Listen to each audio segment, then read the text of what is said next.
माफ करा महाराज, तुमच्या विचारांना, तुमच्या संस्कारांना आम्ही विसरलोय. हो, खरंच विसरलोय. अहो, ज्या चारित्र्य संपन्न राजाचा आदर्श आज जग घेतोय, त्याच तुमच्या महाराष्ट्रात लेकी बाळींवर दिवसा ढवळा अत्याचार होत आहेत.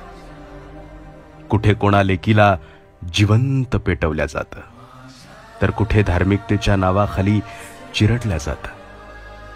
राज, तुम्ही आयुष्यभर स्वराज्यातील प्रत्येक मायमाऊलींना तळहाताच्या फोडाप्रमाणे जपलात, पण आज त्याच लेकीला न्यायासाठी वनवन भटकावं लागतंय.